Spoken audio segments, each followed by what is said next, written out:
Hey, comic book collectors, do you want to protect what you collect? Do you hate when your comic books slide around in your short box, or you need to turn them sideways just so they don't bend or fall over? Well, look no further than Sidekick Supplies. Their product fits firmly inside your comic box, so you don't need to worry. And not only is their product made in the USA, but also ships free directly to your doorstep. Check out our sponsor, Sidekick Supplies, at sidekicksupplies.com and use the code ComicCom15 for 15% off your purchase. Believe me, you'll be ordering more than one. Welcome to the one and only Comic-Con Podcast, your podcast for comic book news, reviews, and comic community drama, with your hosts, Nemesis Prime and Milton the Manimal. Are you listening? What's going on, everybody? Season 4, episode 27. I'm going to spit on that and huck to it a little bit. How's it going, everybody? I can't, dude. I can't. You gotta bring that in. It's everywhere, dude. Oh, God. There's so many memes and videos. And every time somebody sends me something, I'm afraid if it's going to be that or just an actual good video or photo. But yeah, I actually watched an interview. She actually did an interview. So everything that's been coming out about her, yeah, I've been seeing some on my Barstool Sports. Yeah, it's like complete lies. Like her father was a pastor, and she's like a teacher, and she got fired. And no, all that shit's like not even real. So. Even her name, I feel like they got her name incorrect. Yeah. Which, you know what, this topic, I'm gonna come back to this because this. Why are we gonna come back to this? We're having it right now. Well, no, like a portion of this is gonna play into some comics talk later. Oh. Okay. Yeah, I know what you're talking about. Yeah, okay. So, sorry, everybody. We like to rant as we go. So we are recording this on July 3rd. So happy past Independence Day, July 4th. Hope you had a good 4th of July. Yeah. Yeah. Hopefully you're all still around. Happy Canada Day, which was on July 1st. Yeah. So 2 holidays this week for us Americans and the Canadians. So big festivals. I'm still here because I will be uploading this. So as long as I don't die in my pool, I'll be fine, I guess, right? So, are you lighting up fireworks in there or something? Or no, man. I'm just saying, like, you said fireworks. I'm typically stay away from that shit. You know? Yeah, like, so everyone's like, "Oh, what are you doing for the 4th of July?" And honestly, like, being in DC, right? I never really thought about it until I got out here, and I was like, I bet it's probably. You would imagine it to be like really cool out here, right? Like the capital of our country, birthplace of our country. Like maybe it's really cool with like fireworks and stuff. I'm not a big fireworks guy, but and then I remembered I have like a one-year-old. It's like even if fireworks, like he's in bed before it gets dark, and so I'm also not making the journey to the city to watch explosions in the sky. Like, nah, dude. But yeah, I don't know. Probably won't do shit. Yeah, it's gonna be light over here. I think we're just kind of hanging up at the pool and then doing some barbecue stuff. So that's our plan. Yeah. So, let's get into real quick. Let's just kind of get into some community stuff. Unfortunately, I didn't post anything on Instagram for any questions this week, and I do apologize. But let's kind of foremost, we'll be mentioning it every week. It's in our description. Our exclusive for Terrificon. So the Teenage Mutant Ninja Turtles #1. Is available as we speak over at Jaff Comics, our friends over at Jaff Comics in Pennsylvania. You can pre-order. There's 2 different versions. There is a unsigned version and a signed version. If you do pre-order them, you will not be able to get them until after Terrificon. Well, I should say they will not ship until at least Terrificon, but we will of course have them in hand at Terrificon at our booth in Artist Alley with our buddy VKen. And hopefully we can get some double signatures because Jason Aaron's supposed to be there. And you never know who may show up. God, I would love for Kevin Eastman to sign up as well. But, it's a little late, I'm sure. But at least you can get double signatures. And again, I think they're $19.99 and then $29.99. So have at the for those. So with that being said, the only other thing I want to give a shout out to is another upcoming convention that we are sponsored for. We are sponsors of the BX Comic Expo, and that is Saturday, August 3rd. That is in the Bronx at 1315 Olmsted Ave from 10 a.m. to 5 p.m. You can go check out our buddy Lone Wolf Comics on Instagram and also the BX Comics Expo on Instagram as well. So we should be there. I mean, at least I should say I would be there. Probably set up, if not walking around for the entire day. There's some cool artists and writers and cosplayers and even voice actors and actresses that are going to be there. So make sure you check out that as well. But let's get right into some comic book stuff. Let's get right into our weekly reads. Zach, you want to start us off? Yeah, man, I'd there like was to a start. lot this week. Mhm. Trying to think, kind of want to go. It's hard because we're doing all the events, so I got to kind of think about what books were events and what books weren't. So these are some holdovers from last week that I didn't read until I got them in my DCBS order. But um, I'll briefly talk about Red Coat and Rook Exodus. Man, awesome! Like I'm just really enjoying this in general. Like, Mm. and they're so different. Like all the Ghost Machine stuff is so cool. Like Red Coat is. Are you reading Red Coat? No, I'm only reading Exodus and Geiger.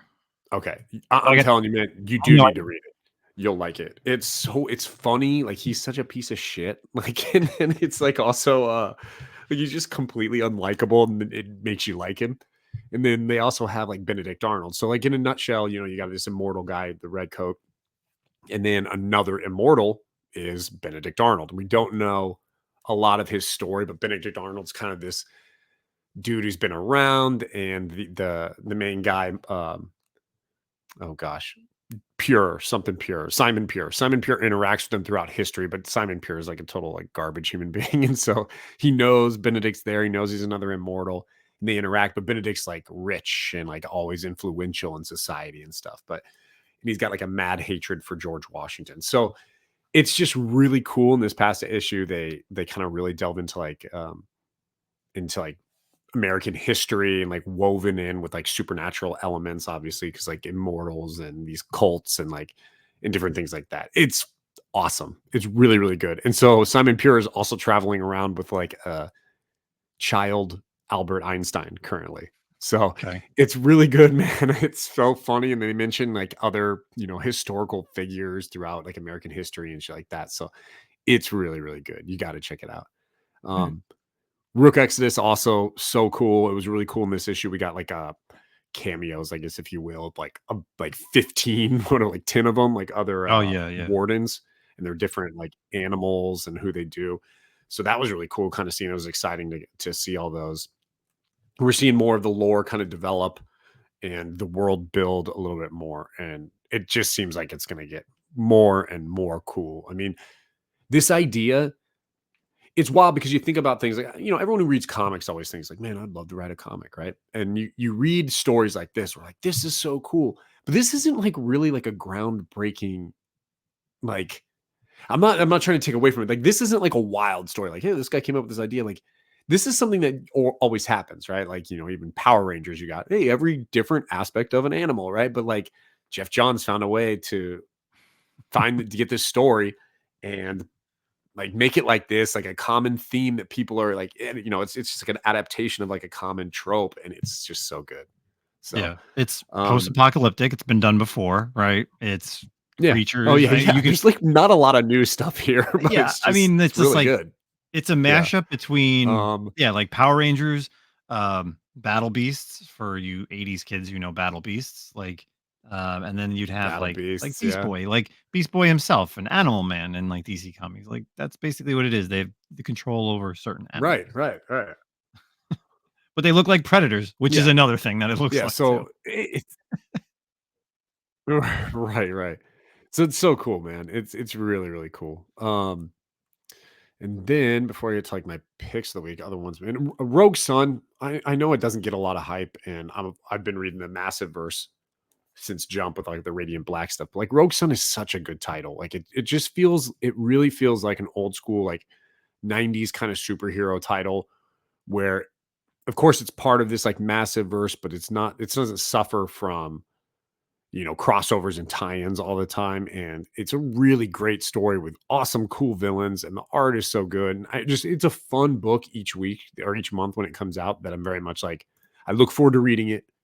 The story isn't like amazing, but I'm Mhm. always like, man, this is really fun stuff. Like, I just love it. It's really, really good. So if you're not reading it, issue 20 just came out, you're not too far behind. Burn through 20 issues real quick. Like, I think you'll be pleasantly surprised by it. You gonna talk about Scarlet? I Did feel you like I talked about Scarlet 2 weeks ago. Yeah, we Scarlet? talked about So Scarlet. Scarlet number 2. Okay, Oh, well, Scarlet 2. yeah, Scarlet number 2 because we got an advanced copy. So, Yeah, it was um, okay. yeah, it was more on par with like what's going on in the first issue. I guess there really wasn't too much Yeah, craziness. there wasn't a lot of like. Honestly, I was expecting. Is I feel like in this Energon universe, each issue, it's like you're gonna get a new character introduced, right? That we hadn't Yeah, seen. yeah, We'd already seen Storm Shadow and Hard Master. We didn't really see anyone new in this one, which I'm not complaining. It was a good issue. I mean, not every issue has to be groundbreaking by any means, but it's cool. Scarlet's a badass, so I'm still enjoying it. And then I'll just go to my pick because I want to see what you're gonna talk about.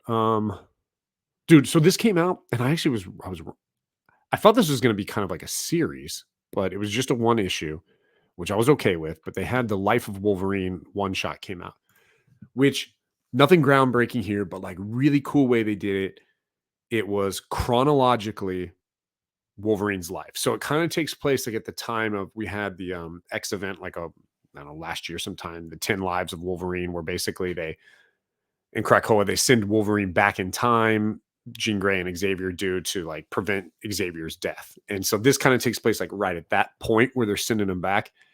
And the story basically is like, well, before Jean can do that, because she's kind of like his anchor, she has to see his history and his thoughts. And so you basically get like a narration of Wolverine's life from chronological jump street to where we are like present, which you never really seen, right? Like everything's kind of been his history is just wild. So it was really cool. It was really cool to see it chronologically in like how, obviously the stuff we saw in Origin and then Origin 2, and then him moving on to some of like the later stuff we see with like Ogun, and even when he goes to Madripoor, which is like brand new. Like some of the Madripoor stuff is more recent, also tied in with like the X-Men Origins series with Romulus is kind of showing up throughout this. So it's really cool kind of seeing you see like Dakin's appearance in his life in order, which we know Dakin's a relatively newish character in the lore of Wolverine.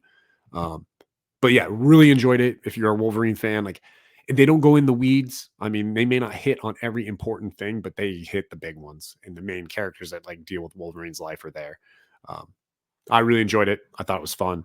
Like I said, there's nothing like groundbreaking, but it was a cool like way to watch Wolverine's life kind of like unfold. And you're just like, damn, dude, this Hmm, guy's been through some shit. So yeah, probably my pick of the week. nice. Then quick garbage. See if I can come up with a garbage. I feel like I've come up with garbage lately. Which maybe it's a good thing, dude. Like I've been pretty happy with reads lately. Yeah. I'm like, there's not a lot letting me down. You don't think I'm garbage free, bro. Like I'm garbage free Okay. this week All right. because I'm not counting event books because I don't feel like that's fair because there's obviously like a lot of sometimes garbage in Yeah. these event Yeah. tie-ins. So And we'll get to them as well. yeah, So, so all right. cool. What about you?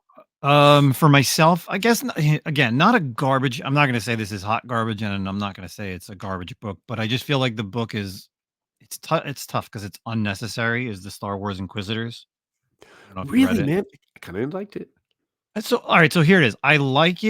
Because I like it because it's the Inquisitors. We don't have too Yeah. much on them other than Star Wars Rebels and a little bit in the Jedi Fallen Order. But I feel like Oh, the character Tensu Run is basically like Cal Kestis. Like he's a yeah. Order 66 survivor. He does some stuff, and now he's kind of like the pinnacle child or like the Poster boy. trophy one. Yeah. Yeah, the poster boy, because there's like all these things.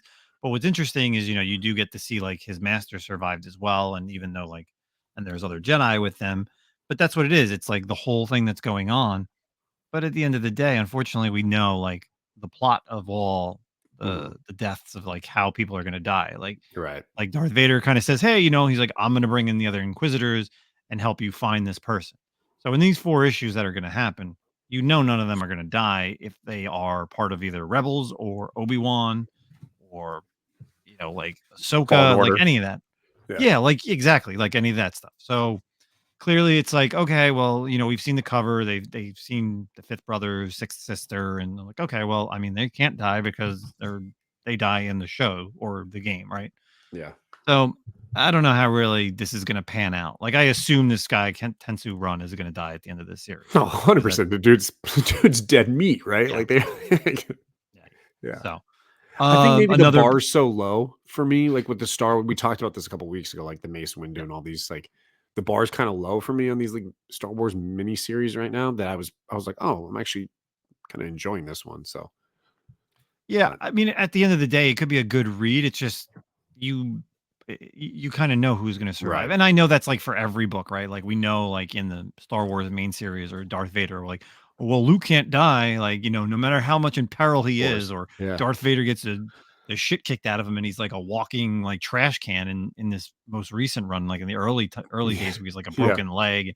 You're like, Right. oh well, it's Darth Vader. We know he has to be there till Return of Yeah. the Jedi. Um, Another book that Zach just read prior, because I told him, I was like, listen, you got to read this, was Annihilation 2099 #1. Now, we're not going to spoil the big reveal in this, but it was an interesting read. It's the Mhm. last Nova. You find you're kind of guessing like who the last Nova could be. It's kind of like a Western feel, right? It's got Oh, like that Western vibe. 100% like gunslinger vibe to it. Yeah, Yeah. which I didn't think was going to happen. Figure like a space thing, especially with like the Nova Corps. But I loved it. I again, loved that theme. Yeah. yeah, it was really cool. Basically, they have this raider gang that's kind of like Null, like they have the ability of the symbiotes, but it's not like crazy how like I don't know, like an Old Man Logan storyline era Mhm. is, or any of those like what if non-continuity storylines. Like, it's just pretty cool for a the 2099 Annihilation. And then in the backup story kind of gives you, and we talked about this, like what's coming out for these 4 issues or 5 issues for this Annihilation 2099, but it has the backup story is Dracula. So Dracula in space and turns these bunch of pirates to his will. And, we're Yeah. going to see where that goes in issue 2. So I'm excited for the Dracula 2099. Would you think it like, when I first saw it when he came out of, like, the coffin or whatever, right? I Yeah. was like, "He kinda looks like Blade." Like, they kinda had like, a Blade look to him, like, he had, like, Blade's mustache, and I was like, "Wait, dude, are we gonna get is Ah, Dracula gonna be Blade in this? Is it gonna be a title rather than Dracula?" And maybe I I'm don't totally know. wrong, but it looked a little like I was like, "Hmm, this doesn't look Well, like yeah, what we see in listen. Dracula look like." Yeah, I mean, I agree. I didn't think about that, but now that I'm picturing it, that could be a possibility because, Yeah. things that happen in this issue. So could be an idea. Could Yeah, I be don't know. could be I Blade, have but no we don't idea. know. We don't have any, so that's not really a spoiler. So if it happens, that's a good pickup by you. Another book that I like this week is the Spider-Man Reign, Volume 2, #1. Now, I am not familiar with this series. At least it gives you like a background of what happened in the original Spider-Man Reign. So, in that universe, Mary Jane kind of dies, and at that point, Peter Parker retires.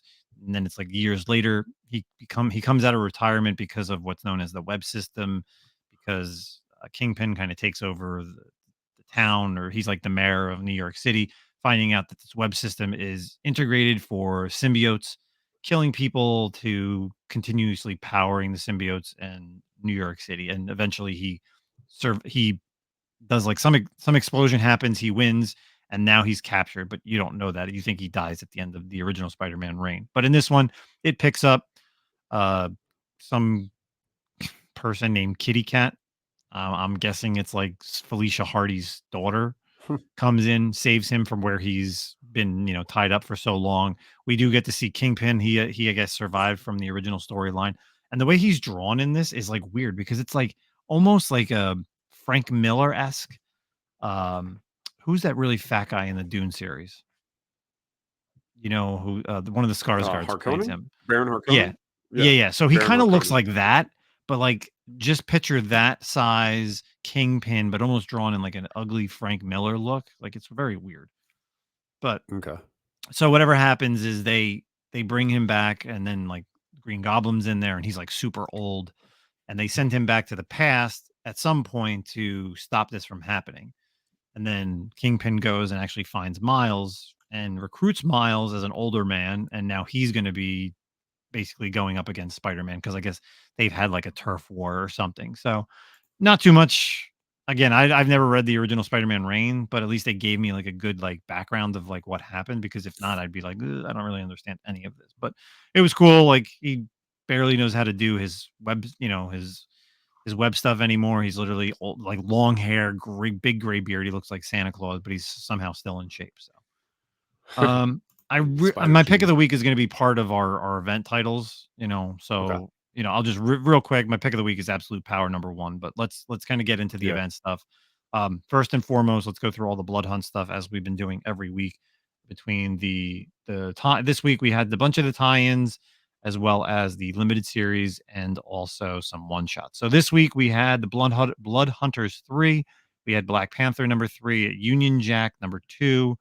We had the Werewolf by Night one shot, Psylocke one shot, Doctor Strange on the tie-in in issue #17, and Miles Morales Spider-Man in issue #22 tie-in. So we're not going to go through all of them. Let's kind of just pick and choose.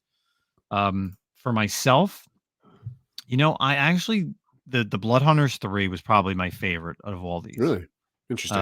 Okay. Yeah. Well, it's weird. I 2/3 of it, I should say. 2/3. So the Doctor Doom storyline with the vampires coming to Latveria, we know that in the regular main series that Latveria is kind of still under control. Like whatever he's been able to do is, keep the vampires at bay. And just an interesting story to find out like what's going on with Doctor Doom. And if you've read Blood Hunt 4, it kind of skips a little bit of ahead because of what was set up, Mhm. where what Doctor Strange what he wants from Doctor Strange. So that was a good storyline.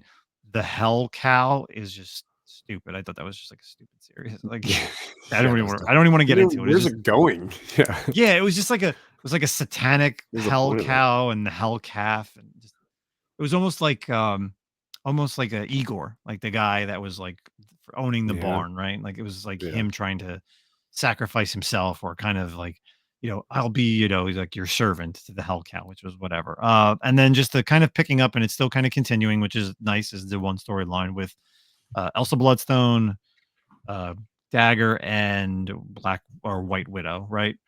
We Mhm. get to see these characters finally. What we've been seeing in the last issue was Yelena, what got turned into a vampire, and then Dagger has these abilities to kind of like pull the vampirism out of her. It kind of just has all these three chicks kind of getting together and being able to, work together in this issue. And I think it's going to be interesting to see where the final issue kind of rolls off with these three ladies, because it does kind of tease you for another tie-in, I guess, for issue #4, which has like not Zatanna, but Satana, Silver Surfer, and then there's like one other character that's in there as well for this final issue of that. But Speaking of Blood uh Hunters, they actually yes. announced that there's gonna be an ongoing after this event, Ooh, and interesting. Miles still looks vamped up. He's part of Okay. the team. Like, the cover I saw was, uh, I'm pretty sure it was still, Elsa, White Widow, the girls, Dagger, and Yeah. then, Miles. Huh. I can't remember who else I saw on it, but it's an ongoing, which is, interesting. I Okay. mean, it also kind of ruins the fact that, like, okay, so Miles is going to stay a vamp, like, moving forward. So, Well, yeah, that's going to be weird because obviously he's always in all these Spider-Man titles. So, yeah, with the Miles tie-in this week, right? And hmm then, anything else that comes Spider-Man, I mean, like they have Spider Society coming out, then there's all the different ASM stuff that he's always in. So Ghost Spider. So is like he really going to change over now, like yeah, post Blood Hunt? Like the artists and writers are going to have to put that in. So yeah. It'll be interesting. the only other title, I feel like I want to kind of talk about is the Psylocke one shot. Yeah. Um, Oh yeah. definitely really cool. Her and what's his name? Jack Scalp Great. Hunter, Gray Yeah, Crow, but yeah, Scalp Grey Hunter. Crow. Yeah. Yeah, I didn't know his like other name. That's just Mhm. because of what she says in it. But yeah, it was cool title. Like very interesting, like female vampire that has like a history of a little bit of a lore. Like almost she looks like Melina Yeah, it's like from Japanese lore. yeah. Yeah. So that was cool. That was my one of my favorite issues for the one shots. But the tie-ins, I'm just not feeling the tie-ins. Like Doctor Strange is just kind of out of it for me, and then the Miles Morales, I wasn't about it. But what about you, man? Yeah, I mean, the Psylocke one I really enjoyed. For those like who aren't super familiar, Scalp Hunter was one of the Marauders, Sinister's like Marauders back in the day. And obviously during like the Krakoa age, all the villains get like forgiven. And Scalp Hunter was part of the Marauders. I think he was part of the Havoc's team for a while, like the Dark X-Men or whatever they were called for a little while. But and then he just started the relationship with Psylocke, which, you know, for those of you who are out of the X-Men game, there's two different characters now. Psylocke and Betsy Braddock are two separate entities. So the Asian is the old, which was in the Jim Lee era. Kwannon Revanche is now in her original body, the Asian body, and she is Psylocke. And she is the coolest. So her and Scalp Hunter have like started a relationship throughout like Krakoa, and I really liked it. I love his character. He's got, you know, I've liked what they did with him during the Krakoa age, and how he's kind of like he's a badass, but he's like, no, I don't care. Like he kind of lets her take the lead, you know, very much so. And he's like a Forge type character in terms of like he's not building stuff, but he has like techno abilities where he can like change weapons and stuff like that. And he's got a healing factor. And he's just kind of like a Deadshot type badass, like assassin kind of guy. So I really like that dynamic between those two. So I really, really enjoyed that series. Or that one shot. I didn't It read was Miles interesting for Morales. me So I real wasn't quick able to. just to I touch agree with base you.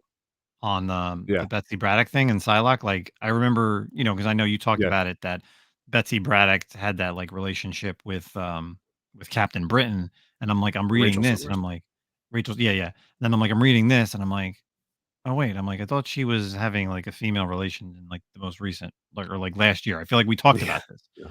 and then I'm like, oh yeah, that's right. Oh, it's There's two Psylocks. yeah. X-Men's weird, bro. Right? Like the race swap, body swap, which would like never happen now. Like you could never do that. They took like it's wild to think in the 90s or whenever it happened that they took they're like, oh, this is British chick. We're gonna put her into this sexy Asian body. Like it really felt like that was some fetish shit that went on back there, dude. Mm. So but yeah, that's wild. X-Men fucking crazy. I agree with you. Doctor Strange is stupid. Like it's which sucks too, because Doctor Strange seems like during this blood hunt is going to be playing like a very pivotal role in this. Hmm. And all you really have in this Doctor Strange like tie-ins is like his body. Granted, Bats is pretty cool, so you know, you give it like some like it's okay. Bats, this bloodhound ghost dog, like, that's kind of cute. But what else? Blood Hunters was good. I agree with you. I actually I enjoyed Werewolf by Night. Hmm. I wasn't crazy that it was Jake and not Mark Russell, but once the story went in, I was like, okay, like I'm kind of with this, and it was violent, man, and like the stuff that happened in there was insane. Like, Yeah, it was weird because it was very supernatural for the most part, right? yeah, It doesn't really get into the vampires until like I would say middle of the way, right. and it kind of ends on more of like a cliffhanger because there's like a character from like the Ghost Rider time. So it's like, Yeah, okay. that was really cool. That's from like Ghost Rider Volume 1, man. That's Johnny Blaze like 1970s shit that Yeah. showed up as a villain. That was like a deep cut. But it was cool. I really liked it. It was violent, and I think there is, and I could be wrong on this. I think that was one of the books they put out with like a red band, right? Or no, or maybe that. Sorry, that's going to be the Werewolf by Night moving forward. I believe is going to have a red Yeah, band. yeah, that's what we talked about that. But yeah, Um, it kind of ends like with Jake, and I guess this spirit, does it inhabit him? You know, do we see did you get that?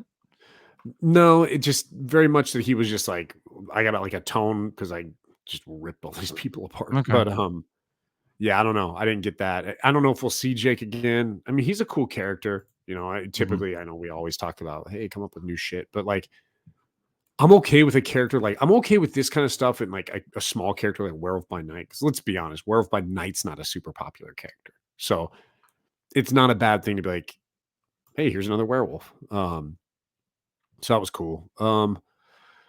And dude, the tie-in wise, or like the little mini series, the Black Panther stuff, it's so slow as well, and it Mhm. sucks too because it feels like it should be important because it obviously Yeah. is dealing with the whole blaspheme and like the Varney god and stuff, but it's just like I don't know, it kind of sucked. I wasn't really feeling that one, but Agreed. um, is that it? That was all of them, right? Yeah, that was it. Yeah. So this week wasn't bad, wasn't great, but Yeah, it was first week that we hit. Well, I mean, there's so many that, there you was a know, lot. again, if you're not Yeah. having the main title, but at least like the tie-ins and everything, between the limited series and I feel like the one shots kind of pulled through on this week because Yeah, for sure. Yeah. and then our other event on the DC comic side, we have the full Absolute Power #1. So this week had Absolute Power #1. We had the Batman 150 tie-in, and then I It's like guess barely a tie-in too. yeah, I it felt was. So I guess so. Let's talk about this. So Batman 150. I mean, this is like a pivotal, important issue. yeah, Usually 100, 150, 200, 250 are always right. important issues. Like these are monumental issues. And like that first story was just very, I was like, what was this first story about? Like this guy, he Yeah, just like he's like a like thug a and he works for all the henchman. bad Yeah, guys. yeah. And I'm like, this is really a tie-in. And I'm like, is it gonna get to somewhere with absolute power? But yeah, like just I'm guessing completely it must different. not be a legacy. Like it must not be like a legacy key issue number. You know what I mean? Like legacy wise, it's not Still, like a it's 150 or what would that even be? Like a 950? He's got 1,000 yeah. issues. No, we're at 1,000 with him. We just had the issue 1,000 like last year or 2 years ago Well, no, that with was Batman. detective. Oh, that was Still haven't detective. had That's yeah, right. yeah. That's But right. we're Yeah. coming close because it was what was it 700, 711, like 700, yeah, like 710 on that, 52. So we're at like 900. Yeah, I think we're at like we're a little over 900 somewhere. It's probably not like we're probably not quite there yet for like the No, no, legacy. it's I mean Yeah. they come out For a good one. bi-weekly Yeah. too, but yeah, I guess so the problem is like with the second part is you really have to read Absolute Power #1. And Absolute Yeah. Power #1. First of all, not even story-wise, let's talk about this. Art-wise, Dan Mora, Mhm. fucking Awesome. crushed it. Like Yeah. crushed it. Like every character looks so badass. Like Right. every DC character from Animal Man to the Titans to like Justice League Dark to all the Justice Leaguers, like And they're all everybody in was there. It's like yeah, everyone shows up in this issue. yeah. This was just amazing. But story-wise, uh, this is not a political show, but we have to talk about it because we Yeah. talked about it with like the Captain America, the Avengers Twilight. Man, they really know how to write like for our times about Yes. like what Oh, is yeah. going on in this world and like fake news and hacking and like Misinformation. Yeah. yeah, like misinformation showing you. And man, Mark Wade is just doing a great job because he did a great job. Just it's Avengers Yeah. like Avengers Twilight. Like it was the same thing, just in a different world. So And but this is yeah, kinda this is what was the tie-in to, like, the Haktua stuff, right? Like, yeah, I it's just, figured like, that's what you're going this with. social media stuff that came out, and it's like, "Hey, her father's a pastor, or she's a teacher, she got fired," and it's all this, like all this stuff just comes out so quick these days and, like, media and information, it's like, that's not true. And what was funny is it's funny and sad. This to me was, like, a really f and before we get into, like, obviously the good comic stuff, but we have to talk about, like, the aspects of, like you said, like, modern day and how these stories are so, like, impactful on what's occurring right now. But there's the panels with Lois, and she's like, "Well, we can't put out this information. This information hasn't been verified. Like, we are a news source that like verifies our stuff, you know." And you're seeing that, and you're like, "Man, that was nice when that was the case." And like, it's just also so sad too because like you think about our generation after us, or the two generations after us. No way can they look back and remember a time when media did that kind of shit. Like that shit hasn't happened in a very long time. And it's Mhm. sad because that just seems like such a foreign thought of what like Lois Lane being like, honestly, Lois Lane saying, we have to verify our sources and make sure the information is correct before we put out the story seems more fantastical to me than a man from another planet becoming a Superman. Like that seems more realistic to me than like the media, checking their sources. But Yeah, you're right, dude. Mark Wade, poof. And just like the power that Waller has with this, and like just the power of it, like inflicting like on the people misinformation and stuff like that. And the heroes are just like, there's nothing we can do, you know? Oh, yeah. it was The crazy. Ground Zero set this up with the Brainiac Queen Yeah. and Failsafe and her new Task Force V or 7, whatever you want to call Yeah. All them. the Amazos. Yeah, it's wild. Like it is just so cool, and the fact that yeah, she just has this thing. And you're like, why don't they just take her out? Like, why don't they do something? And they just can't. Yeah. She wants to start this war. She hates the superheroes, but she uses some of them to do her bidding. And the one problem is I didn't read the uh countdown to Absolute Power, the Green Arrow issue. So like I was completely like holy shit with Green Arrow. Mhm. Like when I'm reading Absolute Power, when like Batman's like, you know, and again, like Batman and So, Amanda always go back and forth. yeah. Like he's like, I thought she was playing chess, but she's moving the board. She knows exactly what she's Mhm. doing. She's ahead of me, which is never happens, right? Like just Yeah. bringing down She's all already won, somehow. dude. Yeah. Yeah, she's like already won. Yeah, like just Yeah. taking out all the people who have powers, and then all the people that don't have powers are still trying to survive somehow. And Amanda just knows how to knows where to go and has all the amazos, and it's just like an absolute crazy issue. Again, written by Mark Waid, and the art is Dan Mora. So, and we're Yeah. gonna kind of get into some of the other stuff, but if you want to finish out what you thought of Yeah. Absolute I, Power. I mean, I loved it. Same thing. I thought it was really good. I haven't been reading Green Arrow, but I did read. I read the issue prior to this, the countdown like prologue type issue, where I saw where he kind of like ditches his crew. So like, Hmm. if you're not reading Arrow, he has like Arrow Island or some shit like that, I guess. And all of the Arrow people are there. All of them: Speedy, Mia Darden, what's his name, Connor Hawk, Hmm. Black Canary, all of them. They're all there. All Arrow affiliated people are all like living on this island together. And then he kind of like ditches them at the end to like sever ties. So I very much, I mean, I feel like, and we've seen what was the last big event for DC. You kind of saw this has been setting up. Like Arrow has kind of been being like, "Hey man, there's something wrong here," and he even says it to Batman. Like, I've been warning you guys. Like, I've been warning you that this is the case, and that you all think it's funny though. He's as he's saying it to like the other depowered guy, like, dude, this is the same dude. Like, he's telling Batman, like, all you powered guys, but um, it's been set up this way, but I feel like you're gonna get a double agent type situation with Green Arrow, Oh, of obviously, course. right? So, Yeah, yeah. it's really cool. I'm enjoying it. I like the use of. I always like, it was one of the things that I loved about Krakoa is I love seeing characters you haven't seen in a long time kind of take a bigger role, right? And like Dreamer is obviously playing a big role. Sergeant Steel, obviously Peacemaker's been kind of on the rise for a couple of years now, but um, I'm liking to see some of these like other non-Justice League main A team guys kind of get some play because there's so many different powers out there, and it really takes a creative writer to be Mhm. like, hey, dude, this person has this power. That's a really cool way to work into my story. That's how you can tell a good writer. That's a good writer in comic books in like the big two. If you can be like, hey, I'm gonna go into the freaking archives and find a power set that really pushes my story forward that you didn't think about. Like, Mhm. bro, remember the Psycho Pirate storyline with Batman? Like, that was crazy. Who's been thinking about Psycho Pirate in forever? And they pull Psycho Pirate out and it just pumps a storyline up. Yeah. I Um, mean, they brought not brought back, but brought in like Doom Patrol, Justice League Dark. I mean, yeah, Animal Man, Animal Girl is in there for, the yeah, beginning opening panels. And yeah, he's just going to come. And that's what's good is like they take out the Justice Leaguers, right? There is no Justice League right now, but it's like they take out Superman, they take out Green Lanterns doesn't even have a ring.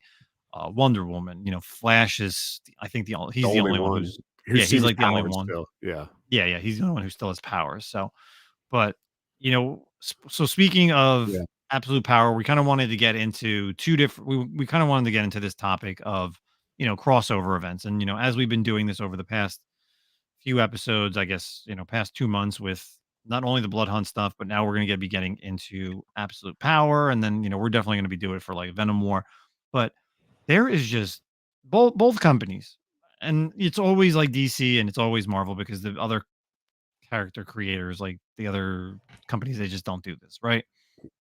But just the tie-ins, they really want to bleed you dry. So yeah. just regarding Absolute Power, so they had the countdown to Absolute Power, which was the Suicide Squad Dream Team 1 to 4, which I read like the first one and I kind of bounced out. You had like the Green Arrow 12 and 13, and you also had the Flash issue, which you mentioned, I think, last week, but I didn't even read that to see that. But now, and we talked about it when Blood Hunt was coming, right? So here's a list Yeah. of series, one shots, and tie ins other than just the main title for Absolute Power. So Absolute Power has the 1 to 4. That's your main title. So you could just read that, be happy with it. Then you have limited series. You have Absolute Power Task Force V going 7 issues. Starting first issue comes out next week, going until the Test for end of 7. September. Absolute Power Origins has three issues. Do you? I do. You fuck with me? I got Roman numerals on my back, bro. I know exactly what they are. You have the one shot that came out like 2 weeks ago, which we talked about, the Absolute Power Ground Zero, and then you're gonna get one in September called Absolute Power Super Sun. Then you have all the tie-ins from Batman, has 3 issues, Green Lantern, Superman, Wonder Woman, and, Green Arrow. So, again, Yeah, it's a somewhat lot, of dude. main titles.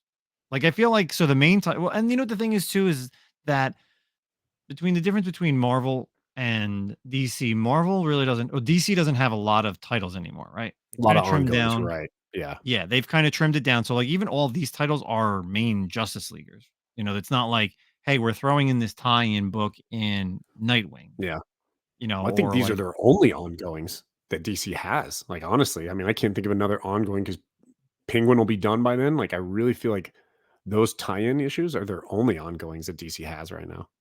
no, they have Besides all the Titans. I guess Titans is still there, and oh, yeah, the Titans, World's Finest and Nightwing, shit right there. Yeah, yeah, Nightwing, yeah. that stuff. You have, Poison Ivy, you have Yeah, yeah, the you're other right, you're right. Catwoman. So, like, but that's what it is. They're not just giving you, like, B and C titles, you're getting the A titles. Unlike Yeah, Marvel that's where good. you're getting, like, every title for the most part, and whether it's good or bad, I guess, for the most part. So and then, we'll get into the Marvel side, but, for the most part, man, how are people feeling about this? Like, are you buying into everything? Like, are we buying every we Yeah, here at the podcast, we try to read everything to give you a background, we try to pick everything up.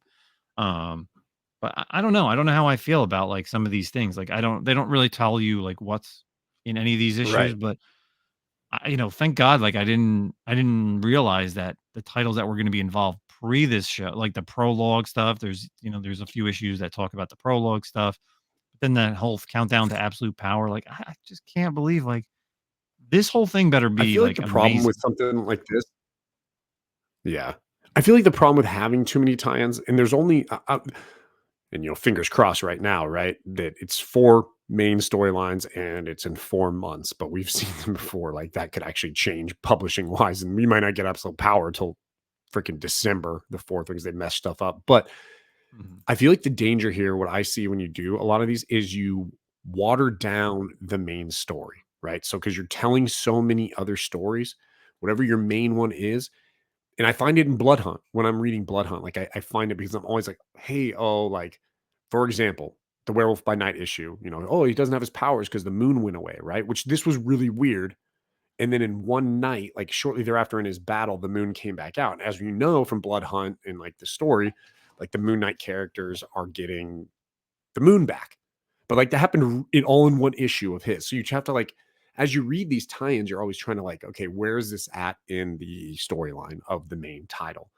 And it kind of takes away from the narrative, in my opinion. And sometimes it waters it down. I'd like to see what I think would be really cool.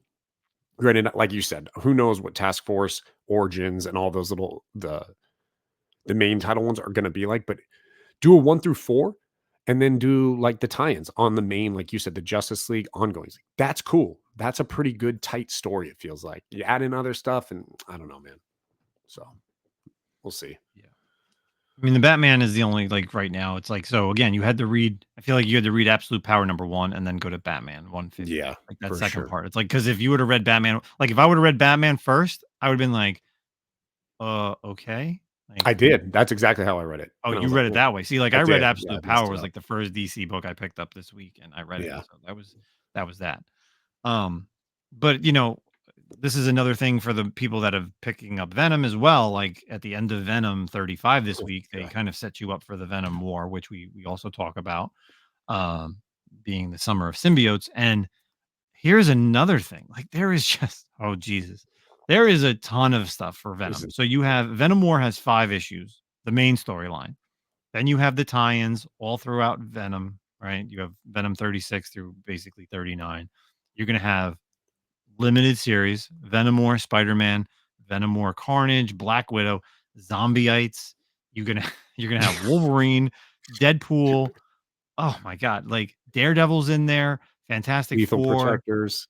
Yeah. Yeah, Lethal Protectors has its own like so there's now you're just doing a hell of a lot more. I'm actually surprised like Carnage like completely stays out of it, other than the mini series, but Yeah, that's like weird to me his too. main series. But like Yeah. his main series, I guess, is like completely void of the tie-in. So Which is good, honestly. yeah, Like yeah, it let definitely. that story go, like on its own. So yeah, again, another event that's coming up in the world of Spider-Man is this Venom War thing that we've been talking about, and how it's going to put Eddie Brock against himself, against Dylan, and then many other versions of himself, or like what's going on in the Venom main series. So does So there's Wolverine just does oh, sorry, go Wolverine ahead. really need his title? Does that is that going to be doing No, well? no. I get why you put Black Widow in there Um, because she does have a symbiote. I get that. Zombieites, I can't. I mean, we're gonna read it, right? But it's like, what? oh God, unfortunately. Yeah, Um, and Deadpool's so another one too. there's just on this list that we're looking at, there's 14 issues here. Okay. And I'm being generous at $4.99, which isn't going to be the case. Like I guarantee you some of these one shots will be $5.99, if not $6.99. But we'll just play law averages here. $4.99 for this to read this whole story so far. And Marvel loves to add in new ones as you go. That's $70. It's $70 to read that whole series, all that stuff. It's crazy, man. I mean, like with nowadays, like inflation and everything going on, like people spending habits, and they're like, "Oh, we can't make any money." It's like, this is Marvel, $4.99. You'll be lucky if you grab a book for $4.99. Especially Marvel's events, it's $5.99, $6.99, like damn near every time. So, yeah, dude, Well, it's gonna that's be I don't way. It's know. gonna be way more than that. I mean, maybe on like for 1 week, it could be like $70 based on like how the titles come out. To be honest, Oh but I, yeah, I mean that was 14 titles on that list, and I just did that times oh $4.99. well, yeah, you're Yeah, just saying like yeah. So if you just do the number ones of all those, yeah, that's how you're looking at it. So then yeah, multiply that by like at least four. You're like $300 because some of them have 5 issues and some of them have yeah. three. Some of them have four. It's just you know, it still harkens back to the days of I still the biggest event for me, and I can't remember if I've said this, and I feel like I have, but it's always been in the back of my head is No Man's Land, right? Okay, From yeah, yeah, the Batman series, like that went through every title for Batman, Shadow of the Bat, Legends, Detective, Batman, and then you had everything else from Young Justice one shots to Nightwing to Azrael to Catwoman to Robin. Like it was in every fucking book, and it went through every like an alpha and omega and a gallery. And I'm like, oh my god, like just get through the fucking story. yeah, Like seriously, yeah. like I get it. Like, but That's you're how I right. felt about Secret Wars 2015. Was kind of like, and that might have been the last event I actually like bought into every book. And I think after that Mm, one, I was like, no way, I can't do this anymore. This is dumb, dude. Like, yeah, I can't do it. But I because don't it know, takes man. you out, We'll like you see. said too earlier, like the whole thing that's going on in Bloodhunt. It's like certain these books are going to come, like what happened today in Blood Hunters, right, with Doctor Doom. Like we Yeah, know Doctor Doom was like trying to get the powers of the Sorcerer Supreme, and it's already like skipped ahead because he shows up in this issue with the powers. Like it's right. kind of there was nothing like I guess in issue 5 he's already going to have them as well, or is he like going to try to get them from Strange? But he already has them, so it just throws you off if you are reading everything. But I don't know. I don't know. We'll read them for you guys if you want. Yeah, yeah. So We'll do the work. yeah, yeah. I can't We'll, wait to read Venom War. It's Jeff #1. oh yeah, that's right. I didn't even do that one. The Venom or it's Jeff. Jeff the Shark. It's a one shot. Jesus. Yeah. Well, All right. who's, So who's writing that? Do you have a writer for that? Did you see it? Did you no, it see was it? just it's in the back of it's the final page of Venom 35. I don't even know Oh, who's oh reading. yeah. Yeah, Okay. yeah. I don't know. Yeah. Oh, I'm not even sure who's writing any of these limited series or one shots. So, but I'm sure we'll find out soon enough. So, let's kind of get out of our conversation of the Marvel and DC events and our comic book talk. Let's find some articles. Zach's going to take our first one, and we're going to keep it spider related. So, Zach, what do you got on this one? Yeah, so we had talked about it. I don't know if it was last week or the other week, a couple weeks ago. We talked recently about how Joe Kelly will be taking over Amazing Spider-Man's ongoing. So something else that got released is Marvel Comics announces a storyline called The 8 Deaths of Spider-Man. It's an arc which will be happening in the Amazing Spider-Man this fall. So Marvel Comics recently announced Zeb Wells and John Romita Jr. leaving Amazing Spider-Man, and the new creative team of Joe Kelly coming in, and he's set to be joined by Justina Ireland as well. So Um, it's possible the latter. Justine Ireland is being eyed to write Amazing Spider-Man moving forward with Kelly on hand to guide her through this arc, the 8 Deaths of Spider-Man, before she takes over fully. So there's not a lot of information going on about the arc, but it says Ireland and Kelly will take over for Amazing Spider-Man for at least 10 issues. And it's also been confirmed that Ed McGuinness, who's currently one of the title's artists, will be on art duty. So when it comes to what the 8 Deaths of Spider-Man entails, it's hard to say.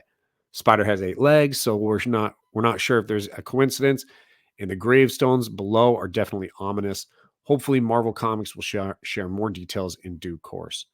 So it goes on, the article goes on to say Kelly is no stranger to putting Peter Parker through the ringer, as previously pinned the Grim Hunt and the Gauntlet storylines. So it's interesting. We can't see the picture here, but like the article states, it's just like 8 gravestones, each labeled like a number. And so, yeah, I mean, I don't know. I'm intrigued. I'm definitely intrigued. I think there's a 99% chance I'm going to read this storyline.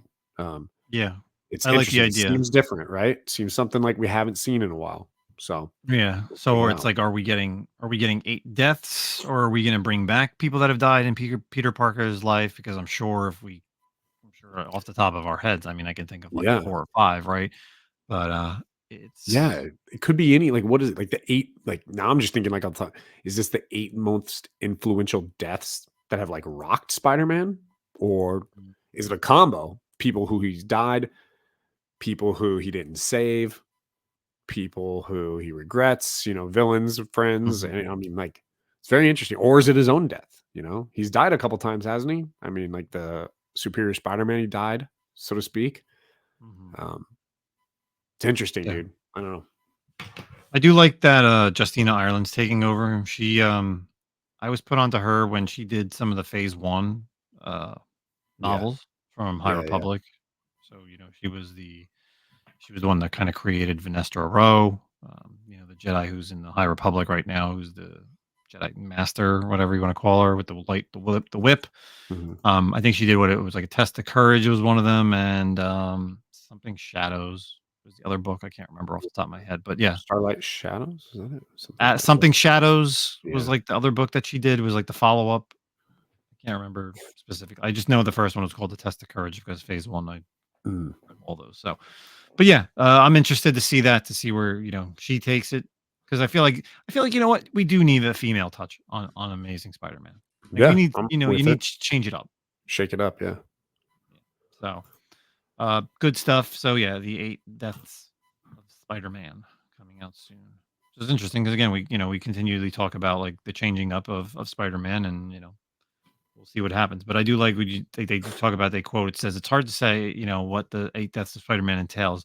Spider has 8 legs, so hopefully we're sure that there's no coincidence, and the gravestones below are definitely ominous. Hopefully Marvel Mhm. Comics will share more details in due course. So yeah, it's right. I didn't think about that when I was reading it. Like Me spiders neither. have 8 Yeah. legs. It's like, oh, okay. Now I get it. Like they're gonna get plucked off. A leg's gonna get plucked off every Yeah. issue in a way. So we'll see what happens on that. 10 Um, issues this fall. yeah. So be on the lookout for the 8 Deaths of the Spider-Man. Out of the comic book stuff, and I feel like this is a little bit of a older topic, but I wanted to talk about this like 2 weeks ago, but I was kind of just sitting on it. So if you boys and girls haven't heard about not only do comic book community members call out people, but people in the comic book world call out comic book people. So whether they're artists or writers. So this one's coming over from comicsbeat.com. So Adi Granov calls out DC cover artists for alleged use of AI, and that alleged artist was Francesco Mattina. And the reason for this is there was an upcoming cover of Action Comics where Superman, Lois, and Lex Luthor are on the cover, and looking at the shape of Superman's S, there's almost like a double bottom part of the S on his crest, which is something that, Oh, I'm looking at it. yeah, Damn, that's an eagle yeah, eye right yeah, there. yeah. So, and for the most, if you don't know, if you're new to comic book reading and don't really know too much the lore of Francesco Mattina, he's very notorious for stealing other people's covers and literally just copying and pasting whatever character. Like, there's a whole fiasco. He's been doing this for quite a while. Like, and a lot of artists know that he's done it. Like there's Flash issues, there's like NYX issues. There's so many if you literally look side by side. And finally, hey, listen, it came out. Adi Granov, great artist, basically, flat out called out Francesco Mattina. Like he said, listen, if you look at this, here's the post. Uh, it's Dude, this is basically raw, done, dude. Like he's right? fucking brutal in this. I'm reading it right now. This is Yeah. brutal. We'll kind of when image generators first came to premise, the first person who came to mind was the serial plagiarist Francesco Mattina. This is quoted from Adi, as I Burn. thought he'd think all his Christmases had come all at once. If you don't remember, he made a whole career of photo bashing other people's art, mine included, into whatever you want to call his work. I don't post about the artists I dislike, but I neither consider him an artist nor can I hide my dislike from the continued blatant plagiarism. Anyhow, here's his new cover. Not only is he a hack, but he's even good enough to hide a glaring mistakes as one of the most iconic symbols in all of pop culture. Yeah. Damn. Um, Roasted. yeah, he pretty much. So basically, anything. So then, what DC did was any upcoming solicited covers from Mattina have completely been wiped. So he's not doing any upcoming stuff, whether it's from Action Comics or whatever. I'm sure he was going to be on Action Comics for a while, but yeah, this is some crazy stuff. So if you people think that not only do we call out people in the comic book world for the things they do, but it happens, man. Like again, not a visual show, but if you go and just check it out, Francesco Mattina Superman, you'll see it. It's the most blatantest version of AI art. To have like an additional swoop of the S on the bottom is, I don't know how you could say anything, right, Zach? Thoughts? Yeah. Like It says, I mean, I'm just reading more of the stuff he says. Like, so, dude, it's killer. He this is like a knockout KO, man. He put, I never make posts like this, but this guy's been a blight on our industry for so damn long, and he seemingly has no remorse as he just keeps on doing it. And then he goes on to keep saying, like, I want to reiterate that making a negative post like that really goes against my general attitude towards art and artists, but more so, it can also be dangerous as it might be perceived as bullying. Which is, man, I mean, I feel like what he's saying, and don't get me wrong, he's probably way more eloquent than we are when we talk about things, but this is like what we talk about, right? Like, and he says it right there, like, you can't call anyone out these days because it's like, quote unquote, bullying, right? But like, you have to, when things are wrong, you have got to go in and say things. So, yeah, but in terms of this is the first I heard about it and saw it when you talked about it before the show, and then seeing it right now, like, that's wild. Like, you're either not checking your work at all, right? Or yeah, it's just sloppy. So you said DC has pulled all of his work. Has there been any? I'm not seeing anything in this article. There's yeah. not So been any response from him. he's not going to respond. I mean, he's an Italian. He's out there in Italy. He doesn't respond to any of this stuff. They just continuously give him more work. But you really haven't seen a lot. Like there was a time where he was pumping out like variant after variant for DC. He's doing Comics. the cover Bs for a really long time. Yeah, for a lot of titles. So, Yeah. And then he kind of got called out and kind of went away for a while. And now he coming back a little bit, but it's that time, man. AI is like in the eye of a lot of artists. It's a terrible thing. So yeah, I mean, to the untrained eye, like you'd probably miss this. Like for myself, for you, you'd miss it. But like, listen, like artists are looking at other artists, and like especially Mattina. Like Mattina's again, they say it. He's known for plagiarism. Yeah. So the fact that then you go ahead and do this, it's just like, wow, man. There's other people out there that have, over the years, they say that they're, tracing over other people, whether they're traditional artists or digital artists. But yeah, man, Mattina's like full digital art. And I mean, it's clear as day. So I don't know what's going to happen, man. He's either going to be gone now, like for good, because I'm pretty sure nobody's going to want to say, oh yeah, I'd love to have one of your covers on our title. Just not going to even be ordered.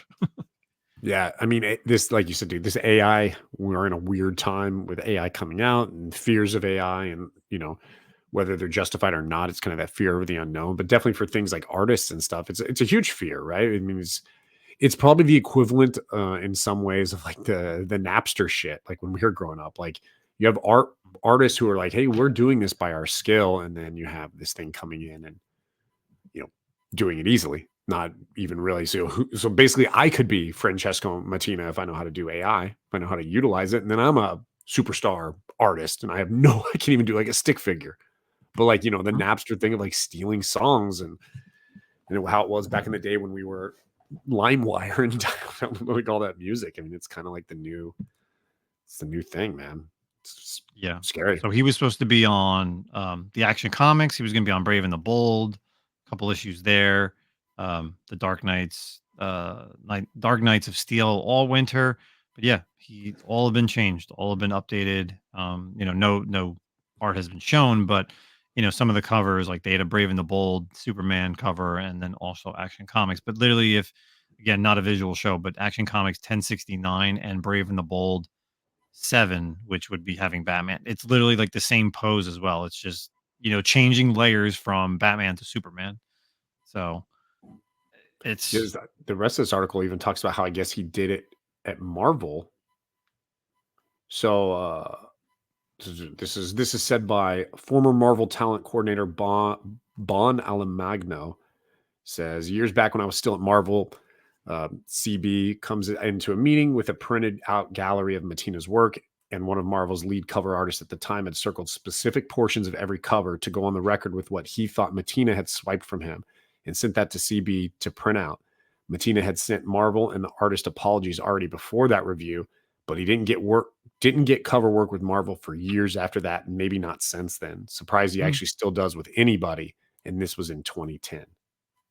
Yeah. Wow. None of his books have value.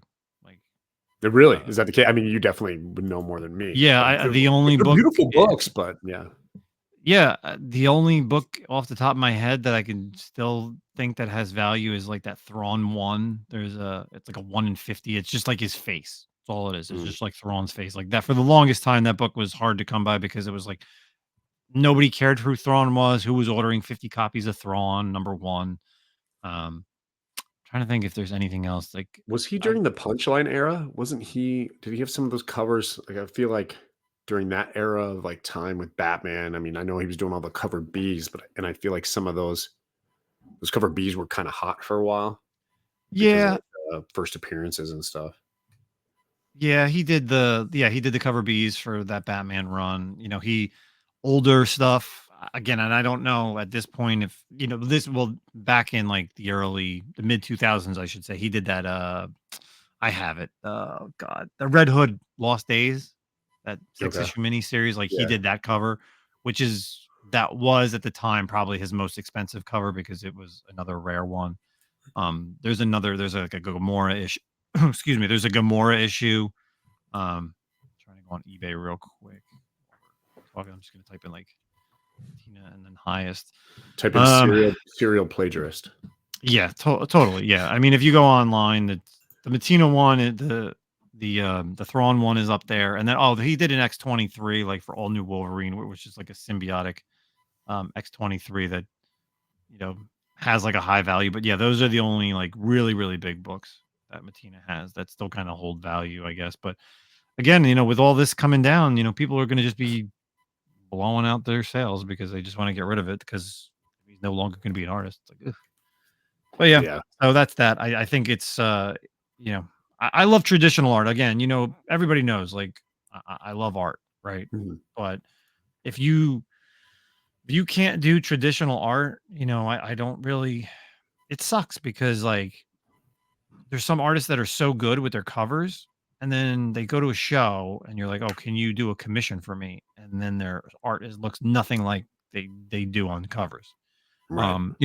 For the longest time, Will Jack, who works with KRS a lot, does a lot of exclusives. I'm like, he's a digital guy, and I'm like, I've never seen him draw anything.